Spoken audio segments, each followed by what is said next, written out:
and I'm chairing this public meeting for the People's Assembly Wales. The People's Assembly Wales is an organisational form for a group of activists, local people's assemblies, trade unionists in Wales, fighting against cuts, against racism, injustice and austerity, and holding local and Welsh government to account, as well as contributing to campaigns UK-wide with People's Assembly. This is the third of our public online meetings during the pandemic, and the theme is Life After Lockdown, No Return to Austerity. In our last meeting, we discussed the absolute necessity of a green, socially just economic recovery to avert climate crisis, as well as avoiding economic catastrophe and massively increased levels of poverty and inequality. However, as we're coming out of lockdown, we can see that the establishment has something very different in mind and is allowing widespread job cuts, further cuts to public services, mass evictions, and a collapse of people's incomes. How do we resist another wave of austerity and privatisation and build a united struggle across our communities and workplaces? How do we challenge racism and how do we deal with the climate crisis? To address these questions and themes, we have an excellent group of speakers tonight. I'm absolutely delighted that we have Zita Holborn, artist, writer, and trade union activist and community activist. We have Brian Simpson, trade union activist and workers' rights campaigner. We have Grace Blakely, writer and political commentator and economist. We have Anthony Slaughter, leader of Wales Green Party and grassroots campaigner. And finally, we have our very own Len Arthur, activist and convener of People's Assembly Wales. A very warm welcome to all our speakers. We're really, really pleased to have you here. Before we go to our first speaker, I just want to say a few things. Please do ask questions in the chat, make comments in the chat. We will try and get your questions answered at the end. You can ask individual speakers or you can ask a general question, and we will also be reading out comments as well. Also remember to share this meeting, invite friends to see, give as many people the opportunity as possible to listen to this. One more point, also note that there is a meeting immediately after this via Zoom, which will be shared in the chat, where we can all have a chance to discuss the themes that have been developed by our speakers tonight. Right, so without much further ado, I'll move on to our first speaker, which is Brian Simpson. I'm very pleased to ask him to speak. Brian is a trade unionist and workers' rights campaigner, and until very recently was the organizer of the very, very successful Better Than Zero campaign, which organises young workers in precarious industries. Brian, can you talk about tonight's themes, what you can see from your perspective as a worker, organiser and rights campaigner? Yeah, thanks, Joel. Thanks, Chair. I suppose, you know, in order to talk about what we need to do as a movement after lockdown, I think it's important to rewind 4 months and go back to the start of March. I should say, Joe, that I organised specifically the hospitality industry, the most precarious, underpaid, underappreciated industry in the UK economy, an industry that was hit 2 weeks before lockdown, when Boris Johnson, in his eternal wisdom, decided to go on national television and tell the entire country to stop going to bars and restaurants and cafes. Obviously, generally, I agreed with that. I think a lot of hospitality workers agreed with that we shouldn't be, you know, in mid-March meeting in large groups. But he wasn't doing that because he cared about public health. He was doing that because his friends in big business and big insurance companies didn't want to pay out to the hospitality employers who would be held liable if something had happened. He done that knowing that there was going to be a mandatory lockdown on the horizon and to lock it down before employers would be mandated to do so. We estimate that in the 10 days before lockdown official, there was 30,000 jobs lost in the industry, just in hospitality, in the 10 days before the official lockdown on, I think it was the 23rd of March. In those days, as I said, we lost so many jobs, so many people just laid off in the absence of what was eventually the job retention scheme. A scheme, by the way, that as a movement, as a trade union movement, as a wider, grassroots movement, we won. We demanded and we won. One of the most generous packages, I'm not saying it's perfect, but one of the most generous packages that has been implemented, particularly by one of the most right-wing governments of our lifetimes, where someone like Boris Johnson is having to agree to pay the wages of 80% of the wages of millions of workers, and then thanking the trade union movement for helping them do it. That is an achievement because we have forced and pushed that government to do it. Because the alternative was, to be quite frank, riots on the streets, people being thrown out of their homes, which obviously is still a possibility in the next few months. But in the weeks that followed within the hospitality industry, we organised thousands of workers. It's one of the least organised sectors of the UK economy.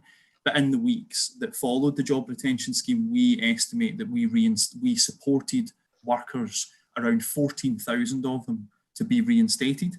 Of those 30,000 that were terminated, not only did they win 80% of their wages, they won 100% of their wages. In some cases, they even won 100 premium payments, extra premium payments. So, for example, at Premier Inn, hundreds of workers got together through Zoom calls like this, WhatsApp groups.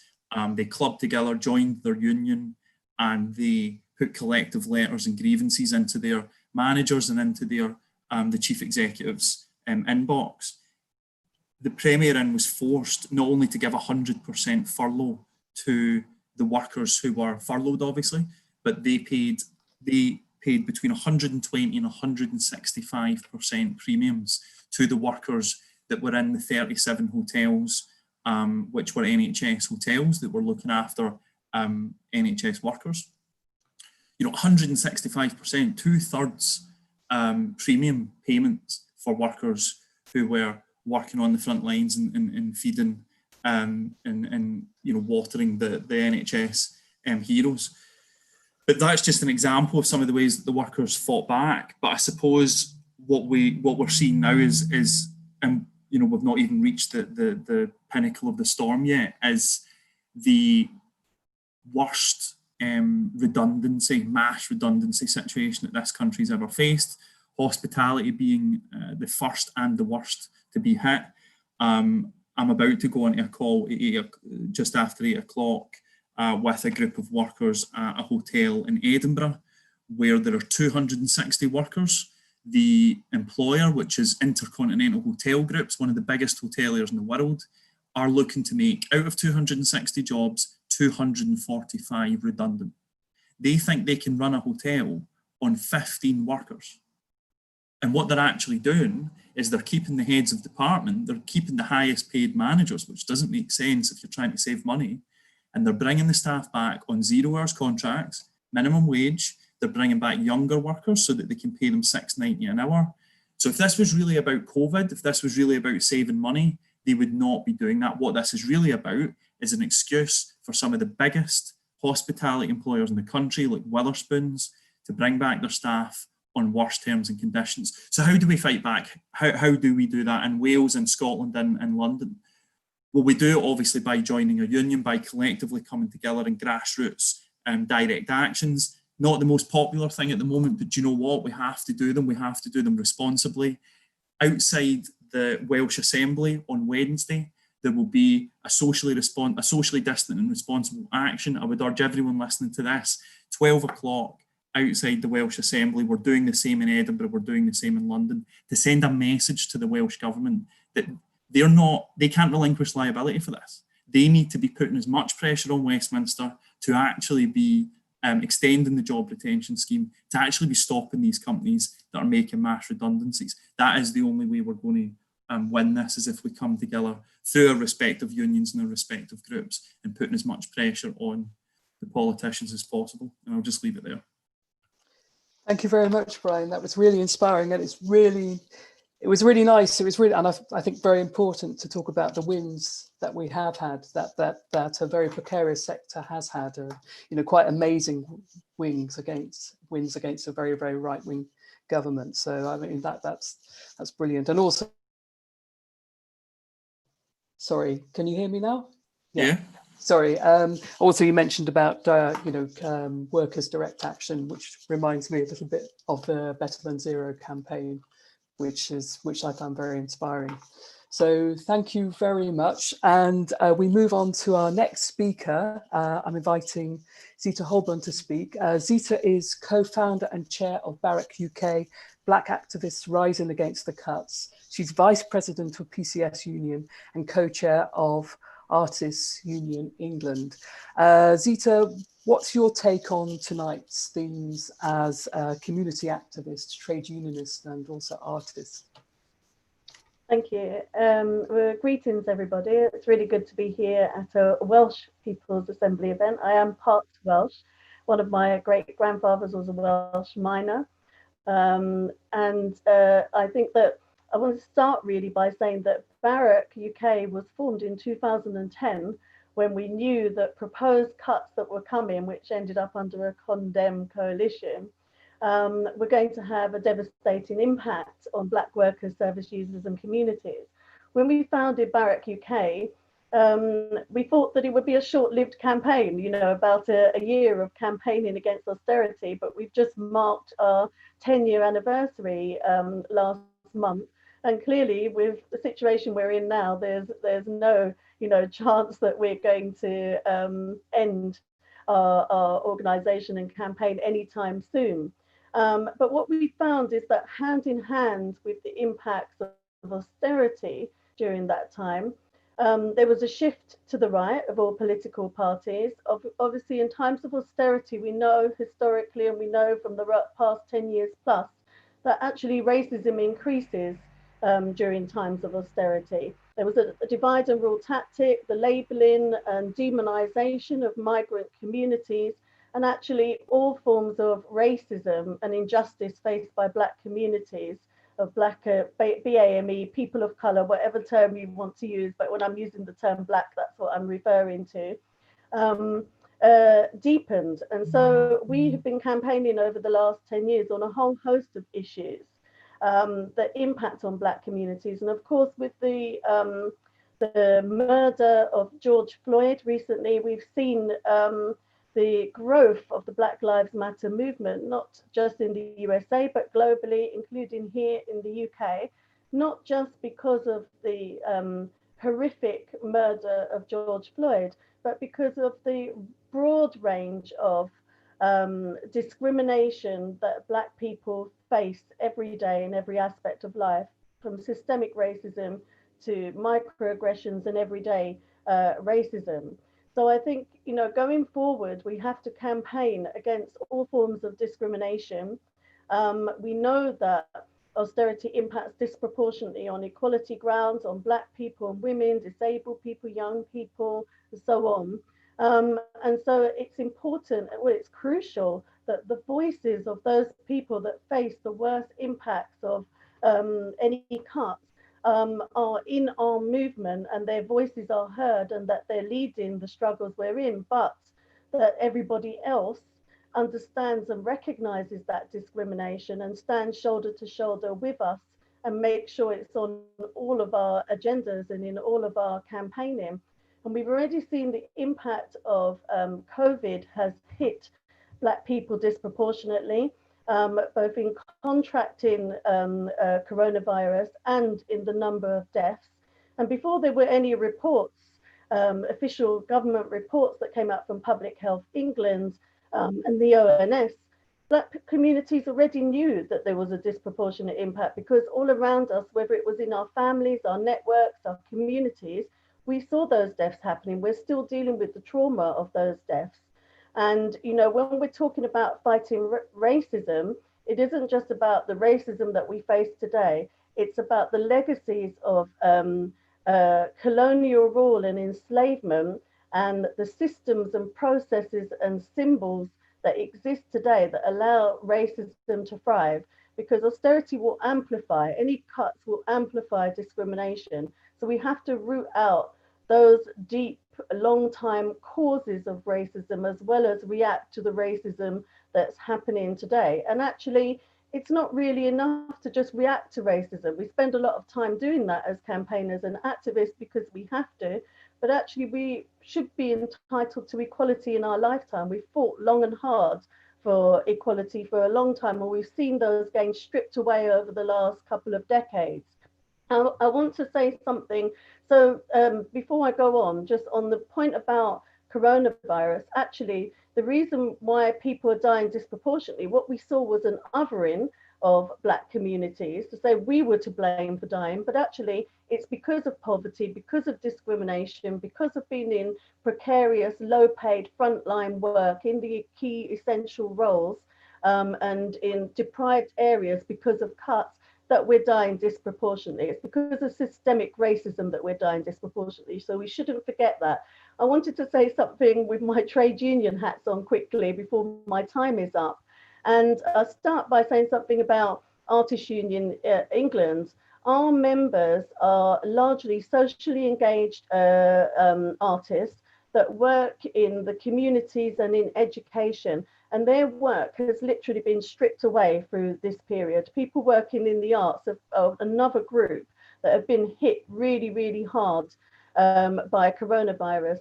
And not only has their work gone, they slip between the cracks in terms of the government measures, in terms of the support for self-employed people. And they're really struggling to make ends meet. It's a really bad situation for artists, and actually the work that we do is so valuable, working with vulnerable people to promote equality, to educate, to support communities, that it's crucial that not just visual artists, that my members are, but across the arts, that we make sure that we support the arts and we stand with them. And then from the perspective of PCS, we're largely public sector workers, and we know from the last time around, public sector workers were the people who were bearing the brunt of the cuts, with a pay freeze for many, many years, which in real terms is a pay cut. And they're already talking about targeting us again. But that also has a knock-on impact on services that we provide. And that means those services are going to be hit badly. So we have to ensure that the voices and the involvement of all the people that are the hardest hit by this coronavirus crisis and the cuts and austerity and deprivation and devastation and trauma that everybody is experiencing and going to continue to experience going forward are included in the struggle and in the campaigning, and at the forefront of what we do to respond. And I'll stop there because I think I'm way out of time now. Thank you. You're just on time, I think. Thank you so much. That was so much information, and so much was covered in such a with our the allotted time of 5 or 6 minutes. Thank you. I thought it was really, really important that you linked racism and austerity, and also how BAME communities have been disproportionately affected by austerity, and also COVID as well. And I also found it interesting your take from your perspective as an artist, and artists often being self-employed. I know that a lot of people in my area, Ceredigion, do have self-employed status, and they are really suffering from the pandemic, and I'm sure that they will be suffering, if we don't organise enough, they will be suffering from the ravages of austerity in the future. So thank you very much. I'm going to move on now to our third speaker, which is Grace Blakely. And Grace is Grace is an economist. She's a political commentator. She is a writer and a journalist, and she is a very important voice in the anti-austerity movement. And Grace, can you talk a little bit this evening about the themes, about what austerity might look like in the current context as well? Yeah, thank you so much, Joe, for that introduction, and thank you to all the other speakers. I, like Zita, I'm also half Welsh. Well, I have a bit of Welsh in me. My dad's completely Welsh. He's from Bangor. So it is a pleasure to be here today talking to you. I wanted to talk a bit today about, how the left should respond to what's going on at the moment in terms of the government response to the pandemic, because obviously the fact that we're seeing more government spending kind of cuts to the heart of the critique that we've been developing about austerity for quite a while. Obviously, over the last kind of 5 years, really, I mean, a big part of the left's success and, what was our success and certainly our kind of social and economic impact has been talking about the need for greater levels of spending when it comes to public services, higher taxes on the rich, and a kind of pushback against this austerity narrative that really emerged in the aftermath of the financial crisis. And a lot of the argument that we've been developing was very kind of economistic. It was, the economy will not grow if you cut public spending now because we need greater levels of investment in order to boost productivity over the long term. I think broadly speaking, that argument is basically accepted now. And there are not that many people in the midst of this crisis who are saying we need to cut spending even more in order to reduce the deficit, in order to attract more investment over the long term. So, that argument has kind of become much more widely accepted. But there's an issue now in the sense that obviously, the government will say in response to this, we are doing all this investment, we are putting all this money into the regions, into infrastructure, into the green economy, etc. And the kind of response that those on the left have often come back with is just, well, it's not enough. And that's obviously not a particularly compelling argument to make in response to the massive suffering that is being felt by so many people all up and down the country. Whilst I think there is much more acceptance of this idea that there needs to be more public spending during a crisis, we are still faced with this very kind of entrenched worldview held by most people, because it reflects their kind of lived experience of how the economy works, which is when you borrow money, you've got to pay it back. So, we're still coming up against all of these really problematic and entrenched, understandings of the economy. And it's not going to be enough for the left just to respond to what's going on right now by saying the reason that everything is as bad as it is, the reason why, you're suffering so much, why unemployment is so high, why, wages are low, why the welfare state has been eroded, is because the government isn't spending enough money. It's kind of an argument that falls on deaf ears. And I think there's another reason that we should really be thinking about this. And that's because, we need to really interrogate the reasons that we're seeing more state support for the economy in the context of this crisis, and then look at the reasons that we got austerity to begin with. Because if you take the argument on face value, then you might think, well, obviously austerity was about reducing the deficit in order to reduce the debt to GDP ratio in order to boost the economy. And you could say now that, the government is taking a similar sort of approach. But actually, I think we need a bit more of a sophisticated understanding about what austerity was and why the British state pursued that particular strategy and why it's now changed tack. Because really, the main impetus, I would argue, for austerity was that austerity was basically a form of class war from above. It was in the aftermath of the financial crisis, there was obviously the threat that working people would be demanding that the costs of that crisis would be imposed on the wealthiest, and that everyone else would be protected. And the way that the ruling classes responded to those demands was to say, no, actually, we can only, borrow as much as we've spent. We have to pay back the amount that we've borrowed in order to bail out the banks, etc. And that means that everyone's going to have to pay their fair share. It was a very powerful ideological move, and ultimately it served to kind of mute the demands that were being made by the working classes and actually by all sections of society, both demands on the state and also demands on employers and broader demands to make society more progressive. And I think we have to understand what's going on today now. In the aftermath of the financial crisis, what was needed was austerity in order to kind of, as I was saying, counter the demands of the working classes, in the sense that the state was always going to pursue what the kind of route that was going to benefit capital. And today we have a similar scenario where actually the state is again going to pursue what is needed in order to reproduce capitalism. So in that context, you know, we have to be able to say, right, the role of the state, the role of this government is not to kind of prop up the economy. It's not to, you know, reduce the debt. It's not any of the things that it is actually claiming to do.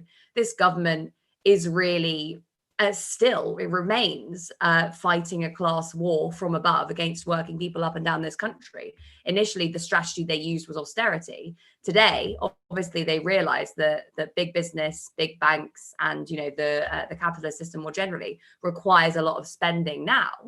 But as soon as we start to get out of this crisis, then you know that strategy is going to change based on what the interests of those different vested interests are.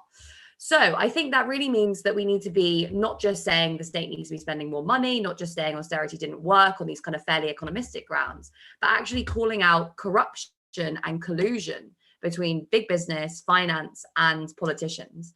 And I think that is actually an argument that most people in society really understand intuitively. I think that was a big part of what the kind of whole take back control message is about. There is this understanding that there is a tiny elite composed of our senior politicians, big finance, big business, you know, executives, who are kind of responsible for making the vast majority of the decisions in our society, who are kind of collecting wealth and power amongst themselves. And that actually the strongest argument the left has to make is not simply we need redistribution from the top to the bottom. That's obviously an important part of it, but it's also we need a redistribution of power from this tiny cabal that is running our economy to working people more broadly. So that means, you know, the issue isn't just state spending, it's in whose interests state resources are being used. And so that, I think, requires a much wider argument about how we democratize the economy, as well as arguing for, you know, a bigger, more expansive and more interventionist state. So that requires considering things like, you know, different models of ownership. So whether that's cooperative ownership, public ownership, worker ownership, really pushing through reforms to the way that trade unions work so that they're able to be empowered once again, removing all that anti-trade union legislation, and more broadly giving kind of citizens, workers, communities, and you know, just ordinary people a much bigger say in all of the big institutions that affect their lives. So that really requires a deepening of political democracy and an extension of the principles of political democracy into the realm of the economy. Thank you very much, Grace. That was great. I love the fact that you mentioned about the anti-democratic aspect of the economy, and also we can see it now with, for example, a lot of companies benefiting much more from the bailouts from the help from the government than workers are. And it also reminds me of that maybe we should also develop a narrative, maybe this is a question for later, a narrative about class and class war along with austerity, which we didn't do really before when we spoke about this austerity project. Thank you very much. I'm going to move on now to our next speaker, who is Anthony Slaughter. He's an anti-austerity and green campaigner, also leader and spokesperson for the Green Party Wales since 2018. And I wonder if I could ask you to give a Welsh perspective on tonight's themes, Anthony, and perhaps a Welsh perspective on a green recovery in Wales.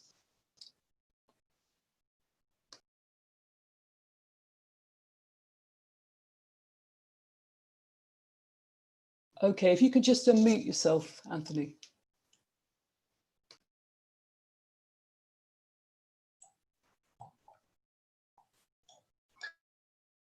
You're good to go now. Sorry about that. Thanks for the introduction, Chairman. Thanks to the other speakers, some very, very good points covering a wide range. I'm kind of going to approach it from the position of the Green Party and the Green Party here in Wales. We're kind of seeing a lot of our policies and ideas floating around. Now everyone's talking about Build Back Better and a Green New Deal, when really we know that they're planning more austerity. So I want to sort of have an overview of what that means and how we do build back better, especially here in our Welsh communities. I mean, we're living in challenging times. 2020 started with some stark reminders of the severity of the ongoing climate crisis. Wildfires raged across large swathes of the planet, destroying communities and invaluable biodiversity. Other areas saw an increase in once rare extreme weather events, leading to devastating flooding in communities worldwide, especially here in Wales in the valleys. The climate crisis, climate emergency, is not an abstract future threat. It's real, it's here, and it's now. And like the global coronavirus pandemic, it is the weakest and most vulnerable in our communities that suffer the most. COVID-19 and our society's response has challenged many long-held views of the way things are or the way they should be. People are starting to think, starting with a recognition of who our economy and society really depend on, and that the government, after all these years, really does have a magic money tree when it's needed. It's exposed the deep structural flaws in our society and laid bare conservative government claims to competence and careful management of the economy. Can we imagine how much more resilient we might have been to the shock of coronavirus if public services and local authorities had not had spending cut to the bone year in, year out? The policy of austerity is now being shown to have been the grotesque, vengeful political act it was.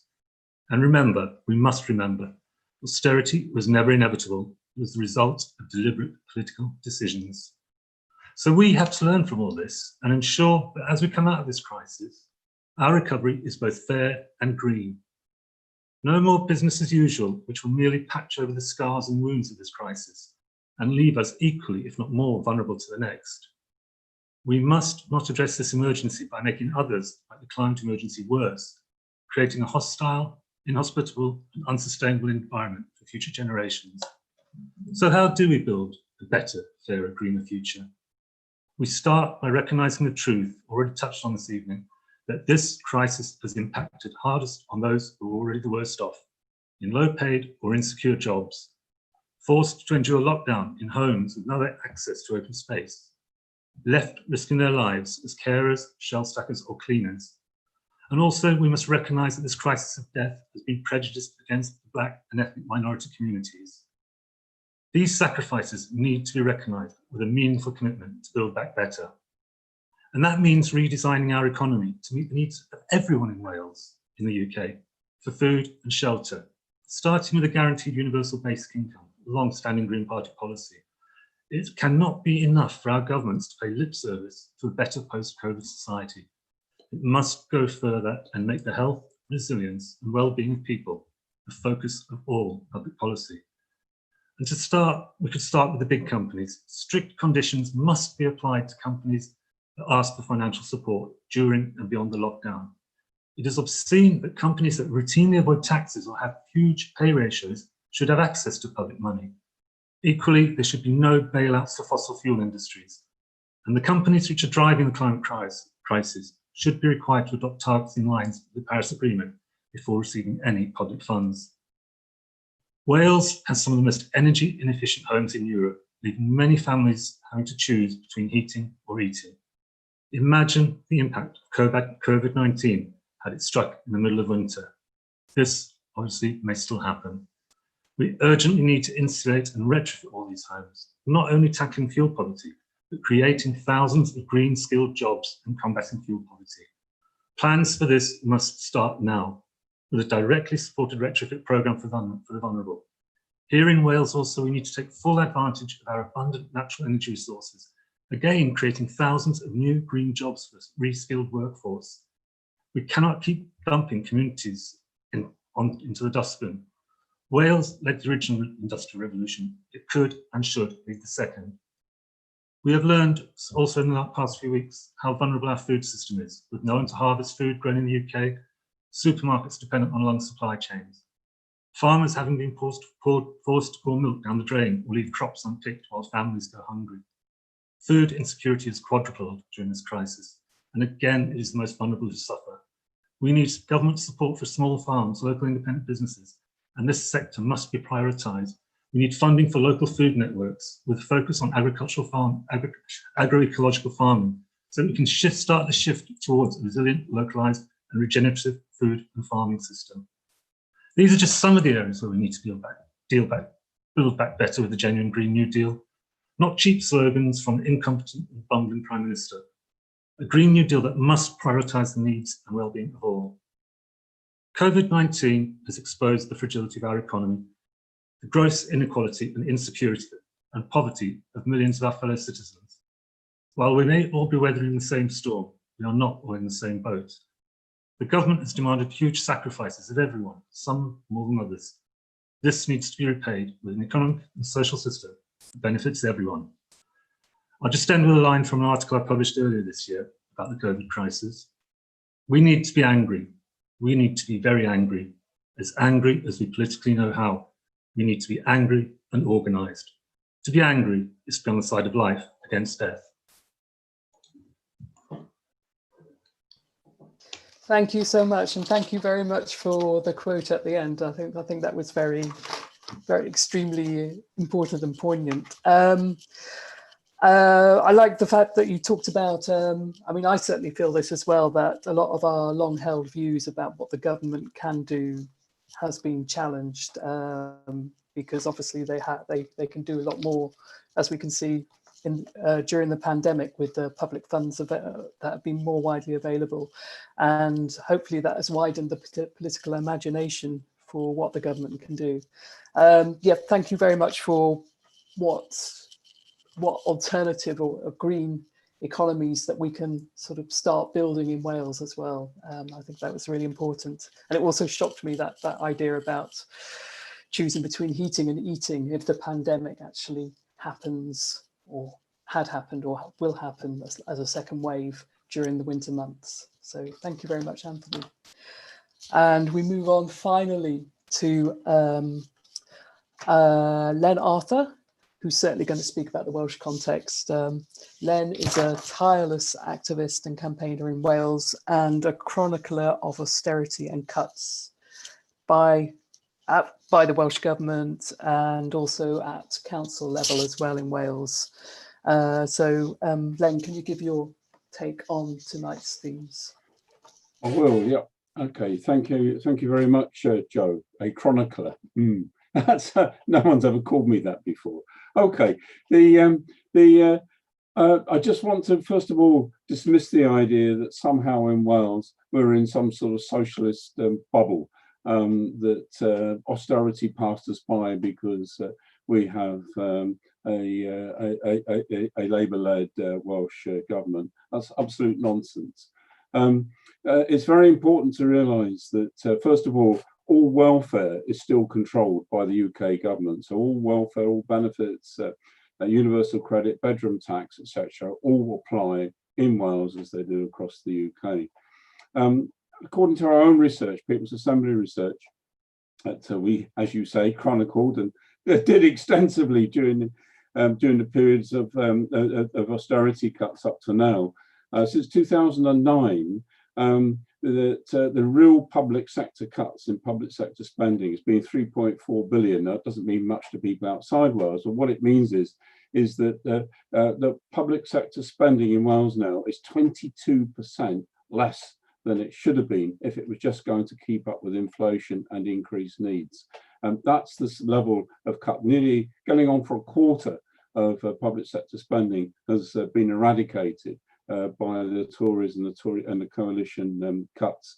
And the other side of things, if you add in the amount of money which people have lost through the UK imposed government welfare cuts, which is about another 1.8 billion pounds, it means that every person in Wales has actually lost and is now losing on a yearly basis £1,660 a year as a result of those welfare and public sector cuts. A family of four, a household of four, is losing £6,600 a year as a result of those cuts.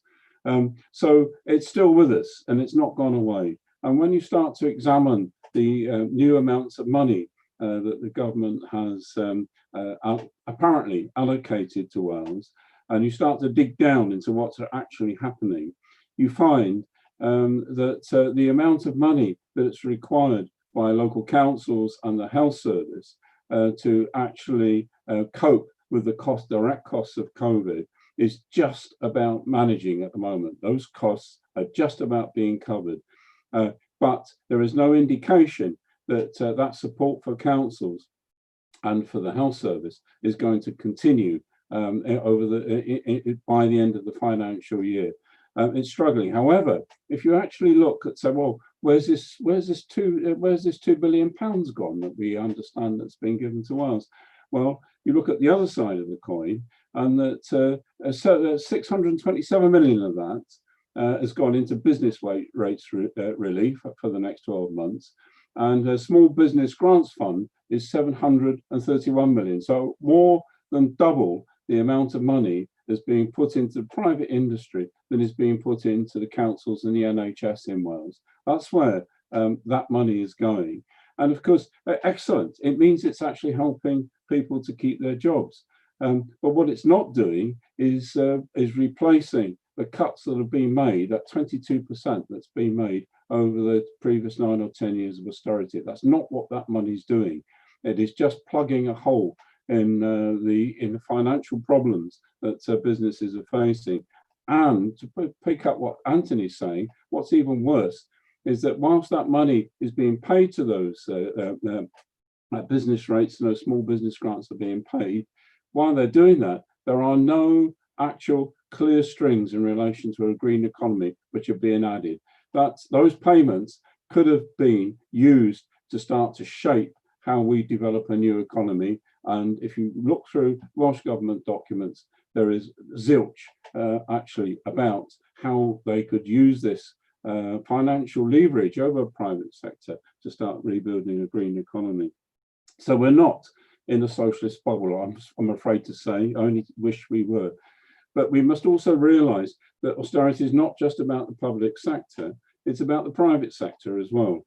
And it's about hitting the private sector. And the private sector has been really hit hard through the period of austerity and is now, as we can see, being hit very hard as well. Huge wave of redundancies taking place, and it will accelerate as the furlough period ends. That new conditions are being forced upon workers, essentially what we used to call lockouts are taking place.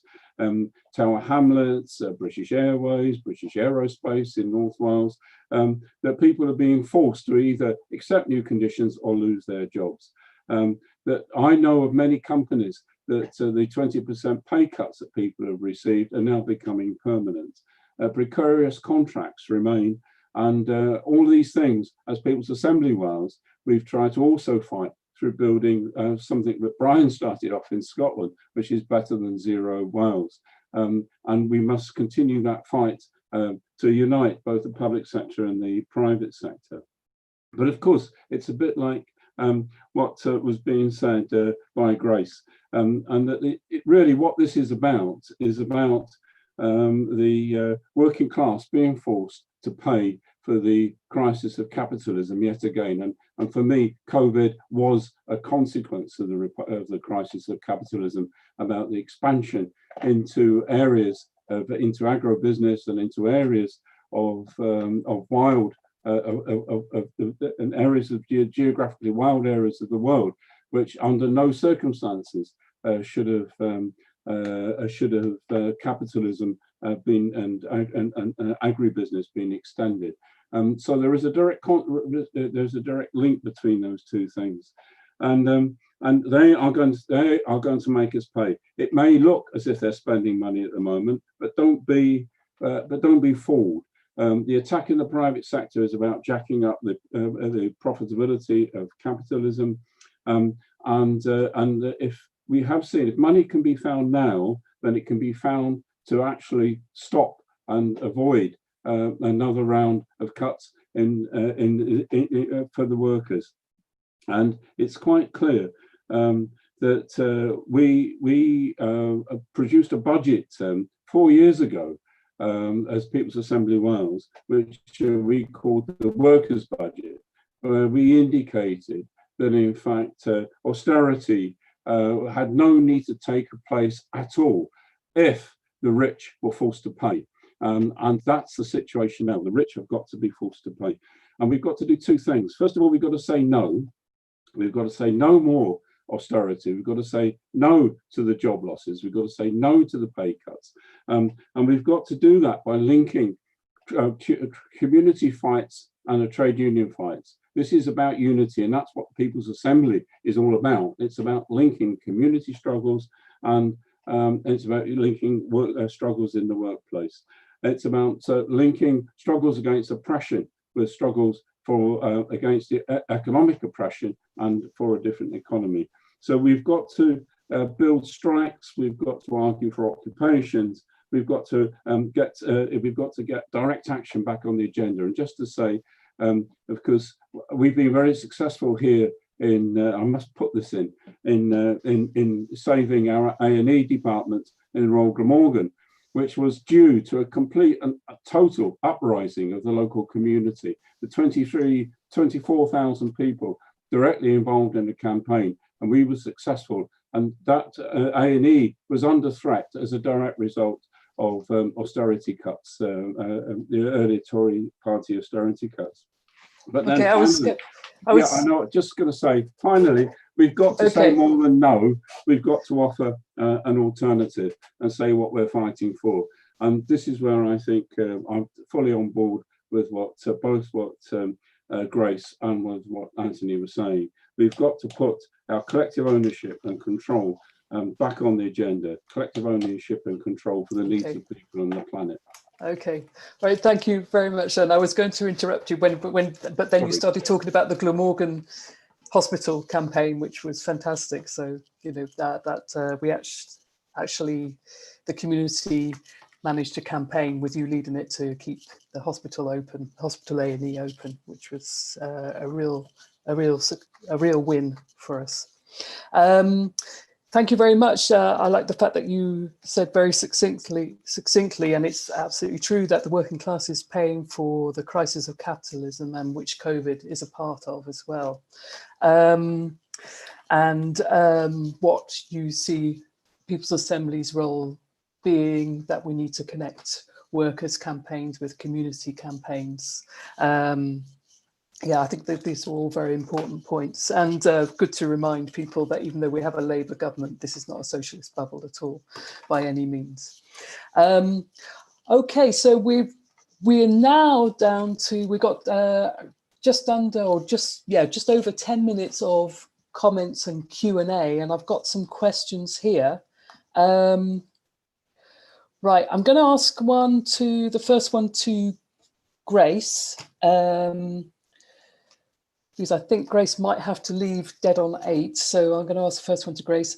This is from Toby Bragg. He said, I'd be interested to know Grace's views on degrowth and if she feels we can really address the climate crisis without conversations about a fairer global distribution of resource use and a move away from our obsession with economic growth.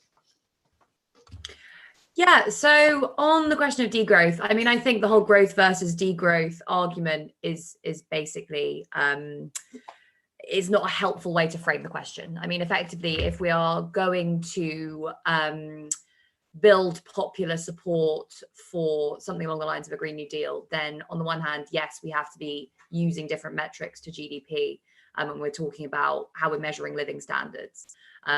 So, you know, there are, as I'm sure everyone listening to this knows, an infinite number of ways in which GDP doesn't accurately measure living standards. It even isn't actually a very good measure these days of economic growth when you think about the overestimation of GDP growth in the period before the financial crisis as a result of the boom in the finance and real estate sectors, and potentially some kind of measuring errors we've had since then because of all the kind of free services that, well, free in inverted commas services being provided by, for example, tech companies. So even on a very narrow economistic understanding of what growth should measure, it doesn't do the job.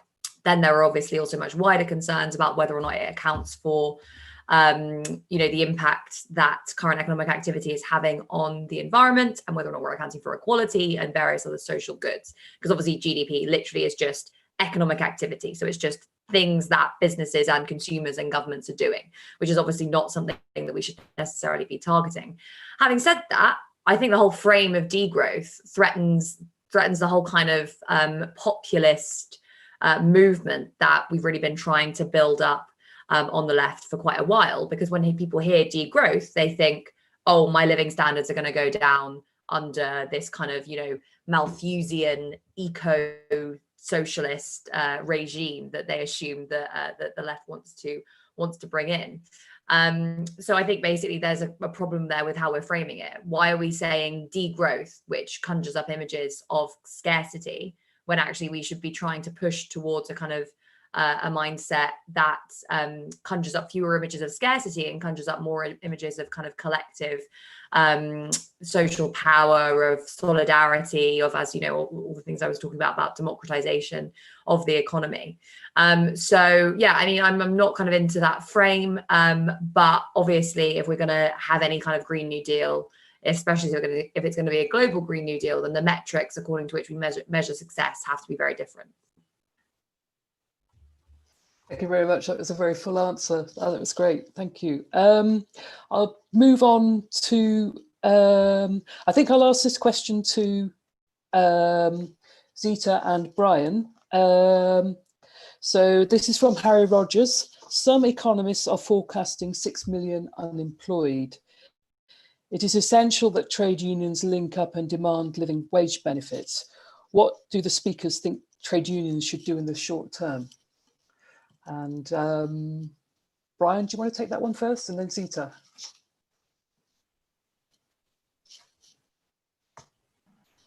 Yeah, what should we be doing in the short term? Well, the simple answer is we need to be refocusing our organising efforts into industries where we haven't hitherto.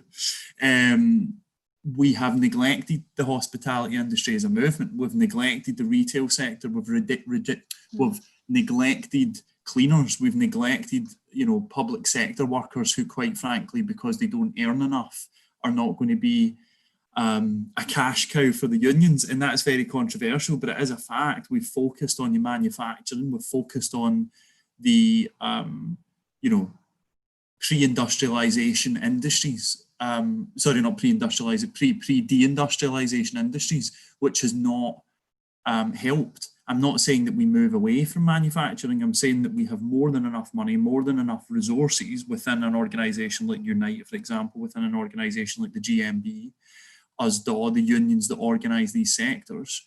We are still not focusing enough on the lowest paid and most precarious workers. That's what we are doing in Unite, or trying to do with Unite Hospitality. To be quite honest, the unions, and I probably will get into trouble for saying this, the unions needed a kick up the backside, and they've received it with organisations like Burden Zero, because it only takes a group of young women, migrant workers, to do it themselves. And the alternative, to be quite honest, is that, as Zita has said, you know, the alternative is fascism. Like, without exaggeration, the alternative of workers not organising is that workers may move, you know, working people may move to the right, and we need to organise them politically and industrially. Yeah, I think those are really important points, really good points, and I don't think it's an underestimation or an overestimation to say that, you know, without workers' organisation, then we have fascism or a movement towards it. Yeah, thank you very much. Zita, do you want to give your take on it as a trade union activist? Well, I totally agree with Brian. That's the first thing I was going to say, is that we need to organise and really organise. It's, you know, a crucial part of what we do as trade unionists. But one of the impacts of previous cuts and programs by the government for PCS members is that we have a whole section of workers who are outsourced workers because the work was privatised. And that actually drives down wages and weakens terms and conditions. And one of the things we've been campaigning for is to say that those areas of work should be brought back in-house into the public sector. And we've been organising our outsourced workers, who are largely facilities management workers, who are cleaners, caterers, security guards, And I'm in the Bays, I'm the Bays Vice President within PCS, in addition to National Vice President. And our members there were on strike and taking action and campaigning for almost a year, and they won the living wage. We've had a program of strike action amongst those workers, and we've just launched a campaign which is called Dying for Sick Pay for our outsourced workers, because they don't even get sick pay, the majority of them, from day one of a sickness absence. It's 3 days in, 4 days in. But during COVID, we've managed to negotiate in most of the areas within the civil service where outsourced workers are, that they get it from day one. So we're arguing actually they should be getting it from day one all the time, irrespective of what the sickness absence is for. So it's really important that we include those workers, and all of those workers are, the people that are hardest hit by all of this. They are predominantly migrant, Black and women. And therefore they're going to bear the brunt of austerity. But I also think that in terms of the sectors that are really being hit badly, Brian's mentioned hospitality, I've mentioned the arts, there's also aviation and travel industry. We need to think about what's going to happen to those workers when they're calling for mass redundancies, and how they can use their skills and how they can be supported to do alternative work if the work that they were involved in isn't there. But obviously, ultimately, we want to save jobs and ensure that those industries are invested in, so people don't lose their jobs on that scale. And the government need to be there and to take action to support all of those industries that are impacted the most. And that must be something that we campaign hard on. And it's going to impact on a whole generation of young people as well. We have to think of that. It's not just the people that are in work. What's going to happen to people that are trying to come out of university and college and get their first foot on the ladder for their careers as well? Thank you. That was great. Yeah, that was really important. I think the people in precarious work positions, or people having very, very insecure work, are sort of should be more paradigmatic of the labour movement, and sort of both you and Brian saying that we should be allowing them to lead and including them much more in the union movement, I think is really important. And I like the fact that you've had campaigns with outsourced workers as well, that PCS has had campaigns with outsourced workers. So thank you very much. I've got one more. Have we got time for one more question? I have got lots of comments as well. I'll have to share these later. It's just one more question from Ian Onion, which I think should go to Anthony and also Len. How unfortunate for us to have an extreme capitalist government. Does anybody think we can achieve anything through the ballot box? I'll put that to Anthony first. I guess I must think that, because I'm standing in elections, otherwise would I? But I think we have to recognise the impotence of our political system, the unfairness of the electoral system we've got, which stacks everything up against us. I always see it as there are three arenas, and we have to be active on all of them. We have to be on the streets, which is Extinction Rebellion and the People's Assembly. We have to be in our communities, organising, and that includes things like the transition movement, people getting more control over their lives. And we have to win political power. We have to take political power off these people. And it's an uphill struggle, and it's sometimes quite hard to see it ever happening, but we've just got to carry on fighting. Okay, thank you very much, Anthony, very succinct. And Len, finally Len. Yeah, I think we need to turn things on their head. I think instead of having an electoral political system, we should have a direct action political system with electoralism added on, bolted on, if you like. I think people organising themselves, acting themselves, has got to come first, and I think that can be expressed in a whole range of ways. I think that we should be thinking about, instead of the Tories argue that they want to roll back the state, I think we should roll back the market. And I think we can do that in a whole range of ways. which does include taking power locally through co-ops. It does include taking power through collective bargaining and agreements. And I think it includes taking power through direct action such as occupations and so on. I think we've really got to put, in a sense, we've got to move from a pluralistic idea to an idea of even thinking about dual power. I think we've got to think about our power from below as an alternative way of running society.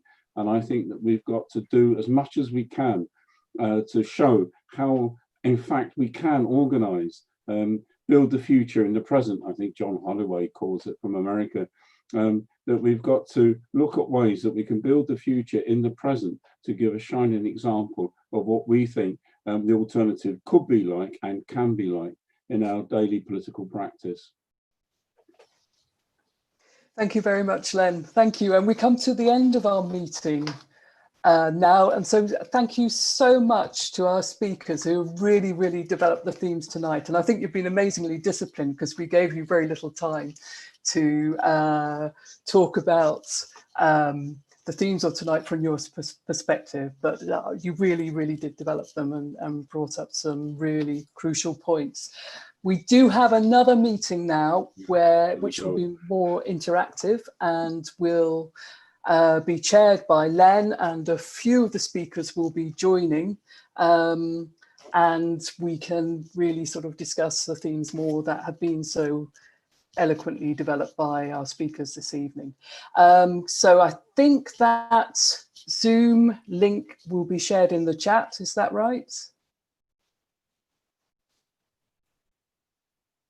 Okay, I hope so. Yes, it has been. Okay, lovely. Okay, so we will say goodbye for now, but hopefully we will see you in the Zoom call meeting. Thank you again to all our speakers. That was brilliant. Thank you very much. Thank you. Bye. Bye.